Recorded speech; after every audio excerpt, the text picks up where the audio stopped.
One of the things I've tried to get over in these short chats about orchestration is that whatever idea you're trying to get over, it always works best if it is very clearly illustrated and shown and not masked by something else that's going on. Now, so many instruments, or perhaps all instruments, they make what we think of as their normal sound, but of course all instruments can produce special effects. It may be true to say that the special effects are not used quite as much in orchestral works as in if they are the concerto instrument or in some chamber works, but I'm not quite sure how true that is, although certainly one exception would be the percussion, where a whole range of wonderful colours and effects are produced by rather odd instruments, but of course springs to mind immediately the wind machine to give colour, which I used at the beginning of the Angry Garden, an environmental work.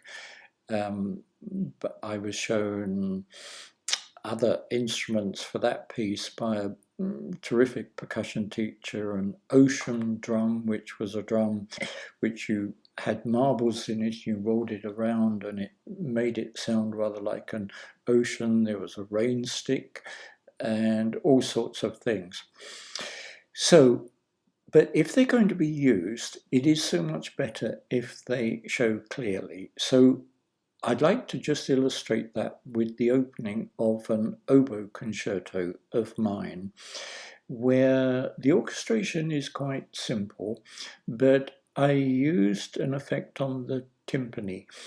Now the timpani, each one, depending on its size, produces a range of notes, roughly a fifth really, and it's normally of course beaten with different types of beaters depending on the sound, but you can actually produce a glissando or a sliding kind of sound on the timpani by beating it and also adjusting the tuning at the same time.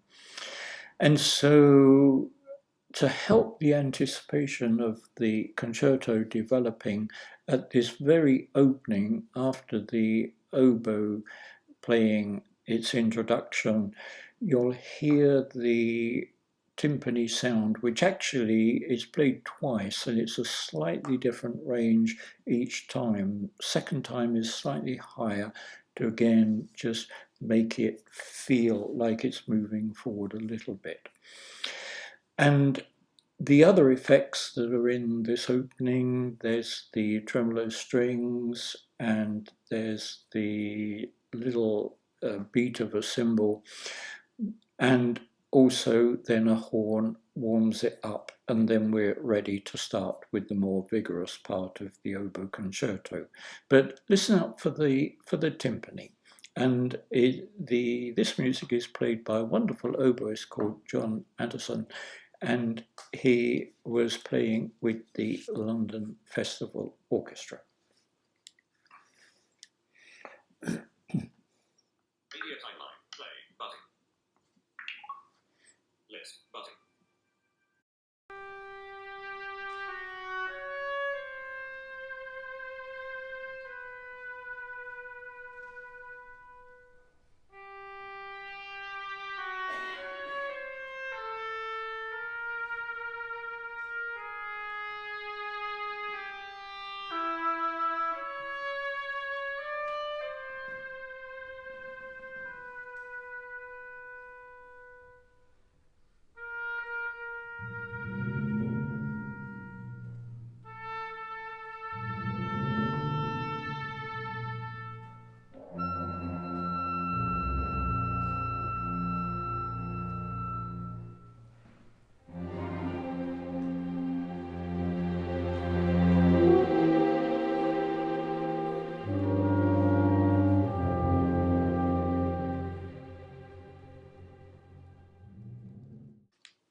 There we are. Done, button. Now, while there are effects and balance and goodness knows what else to take into effect during the orchestration, one of the things that it can also do is just provide momentum. And here in the final movement of the oboe concerto, the third movement, I want to just play a little section where the double paces are just driving the music on to a counter melody, much more gentle in the strings, but even those violins are still gradually getting higher as we move to an important point. Meanwhile, the oboe, being the solo instrument, is providing various flourishes as you would expect in a concerto. But there's a break which then immediately launches into a much more lyrical section. And although the oboe starts us off, you'll be able to see the clarinet mimicking it and taking it over. But meanwhile, the double basses have lost that momentum, of course, because we don't want that anymore in this lyrical section. But after the clarinet, the flutes then make it even more lyrical and gentler, so that when the horn comes in with that lovely characteristic sound, the music can take on a richness. I should have added also that just before that lyrical section, in the louder orchestral chords, the bass drum is introduced, and that really gives a much more kind of thumping sound to the chords, which is just what we needed at that time. So here's a kind of middle section, I think, to the oboe concerto. Once again, John Anderson, oboist and London Festival Orchestra, which I should have said was conducted by Ross Popel. Play button. Play.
Lovely to hear that again.